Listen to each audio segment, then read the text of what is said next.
Struggle is real sa pagpapark. Yun. Hi, welcome sa ating videos, sa ating vlogging. My name is Josie, living here in the Netherlands. I am a Filipina and I've been living here almost 5 years. Oh no, magsi 6 years na pala sa November. So, ang ating topic ngayon ay about my story, about my driver's license. Dito sa the Netherlands ay napaka-stricto ng rules and regulation nila about driving sa road, sa street, ganun.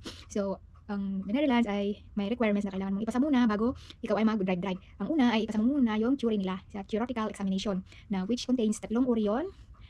Yung una ay danger, and then second is knowledge traffic rules, and the third is understanding traffic knowledge plus, ganun. May 65 questions yun, no, yung whole exam na yun. Ikaw ay pupunta sa, kumbaga sa Philippines ay LTO, dito naman ay tawag nila ay CBR. At ikaw ay mag-exam doon sa monitor. At bawat yung tatlong uri ng exam na yun ay dapat mong maipasa. Yung danger ay may 25 questions. Tapos, dapat 13 na answer mo ay correct. Yung second naman na knowledge ay 12 questions na dapat ay maka 10 correct ka. Tapos yung third is 28 questions na dapat ay maka 25 na correct ka.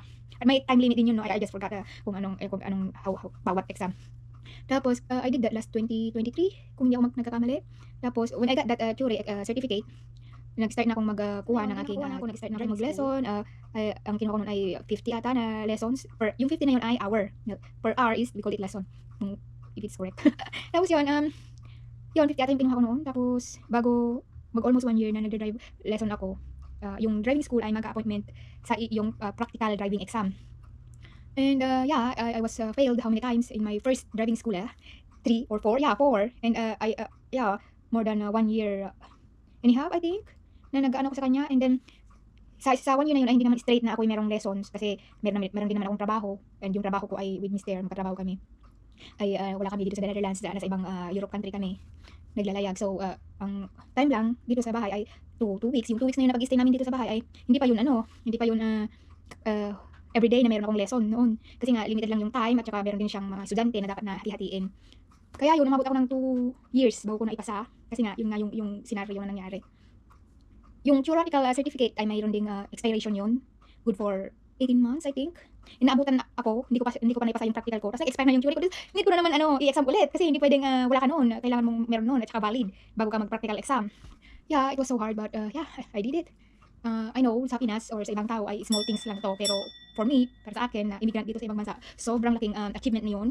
Hindi naman sa pinagmamalaki, I'm just proud and gusto ko lang maka-inspire sa ibang tao na kaya ako sinishare ito, kaya gumawa ako ng video para ma-inspire or para makakuha kayo ng lakas ng loob or humugot na, hindi lang pala ako nag-struggle, ganun ba? Yeah, damay-damay na to. And yun, ano pa ba ang aking mai-share? Yeah, I was so, may nagka-anxiety pa ako, ewan ko kung depression din yun or anxiety, yung, alam mo yung, meron kasi akong pagka-introvert, alam mo yung, pag may examiner na katabi ko, kasi yung tutor mo or yung nagtuturo sa'yo, nasa likod pag exam mo na, o kaya may iwan siya sa office ng CBR na tinatawag namin, LTO ang tawag sa Pinas. 23 ng November ata iyon or September, 2024, 25, nakuha ko siya, 2025 of July or June ata iyon, I forgot. Hindi ako nakagawa agad ng video because I don't know why, I was overwhelmed and parang nahiya akong i-share. Ngayong mag-1 year na, this June or July, I am so proud of myself that I did it. And then, I'm still learning, ganun naman talaga ang buhay. Kailangan mong araw-araw ay dapat may matutunan ka. Lalo na sa pagpaparking, Diyos ko po. Kasi nga yung auto, yung car na dinadrive ko ay manual, yun ang favorite ko. Yung, I call him Ferrari car. I love that so much car. At saka 20 years old na siya plus, kaya hindi na siya pwedeng i-drive sa city. Pag ginagamit niya sa city, lagi kami nagkakabuti or yung magkakaroon ng penalty. Anong tawag doon? Yung Tagalog? Yung may email ka lang na kailangan bayaran nito kasi nag-drive ka ng ganyan kasi nga bawal. Yun. At sa mga gustong kumuha ng lisensya, lalo na yung nasa abroad, tiyaga lang, the key is consistency dapat. Alam kong mahirap sa una, pero pag talagang tinaga mo at tuloy-tuloy lang, saan paroroon ka doon, di ba? Tsaka lahat ng nagde-drive ngayon na may lisensya ay nanggaling din sa pinakauna na walang alam, na natakot, ganoon. Pero pag inaral mo naman at consistency ka, it will success. Yun nga lang, magastos sa pagkuha ng lisensya. Lisensya yung mga tao dyan sa Pinas. So, maybe I cannot share that anymore if kung magkano.